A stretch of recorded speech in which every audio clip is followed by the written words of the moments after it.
Hi everyone, and welcome back. Today we're going to make gluten-free, dairy-free coconut tenders and a spicy dip.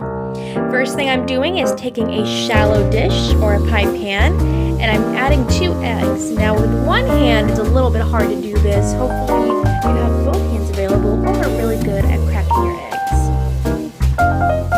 The next thing is some sriracha. Add as little or as much as you want. I use about a medium amount because I like spicy, but my husband's not as big of a fan.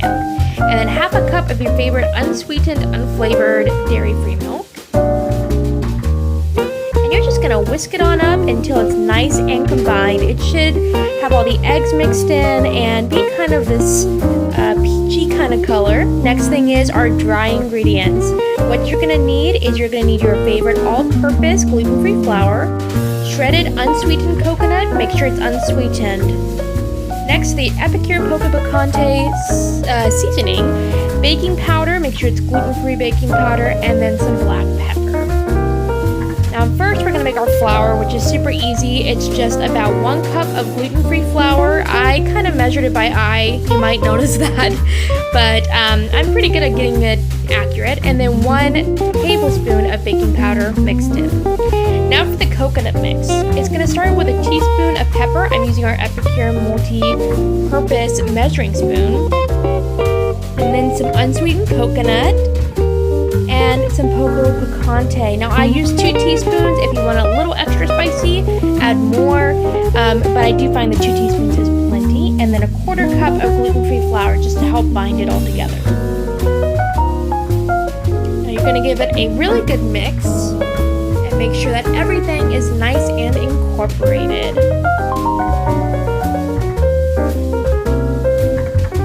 The next thing we're going to do is batter on up. Now I have some chicken tenders here that I got from Press, which is my favorite Oklahoman grocery store. It's really, really good. I'm just going to put them in the flour mixture, or the egg mixture, then the flour mixture, then the egg mixture again, and then into the coconut mixture.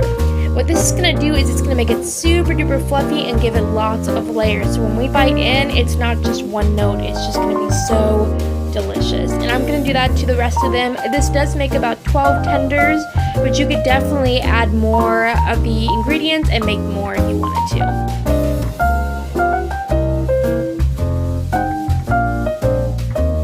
Now we're going to move on to our spicy dip. What you're going to need for this is you're going to need some mayo. I used about a 1/4 cup.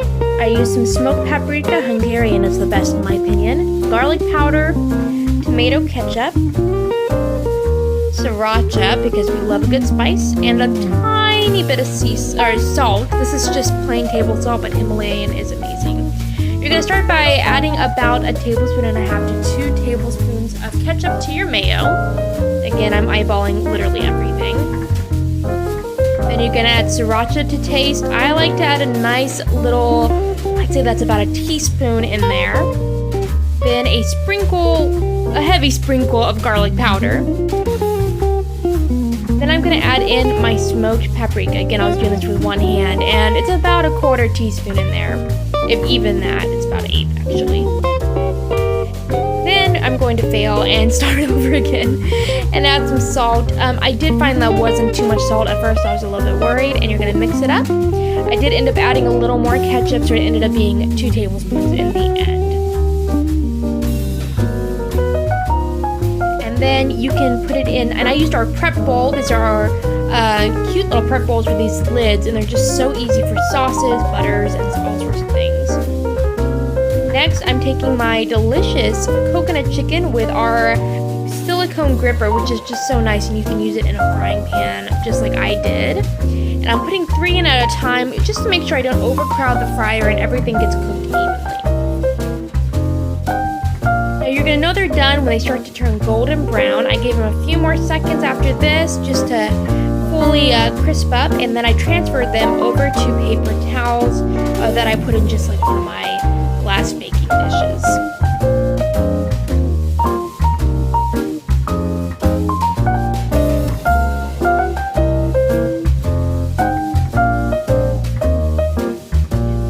Now that these are nice and hot and a little bit of oil is on them, I like to add a tiny bit of salt on them. I was hoping you could see it, but it really didn't show it very well. then there you go. They're super duper easy to make. Like I said, they take less than like 15-20 minutes to put together and bake or fry. You can also bake them in the oven if you wanted to at about 350 for, I'd say, about 15 minutes or so. And then let's take a look at inside of these delicious tenders. I had my husband film for me here, and I was a little out of camera, but there you go. Super duper good, super delicious, and with that sauce, it is just amazing. I hope you guys enjoyed this recipe. I'll see you in the next one. Bye!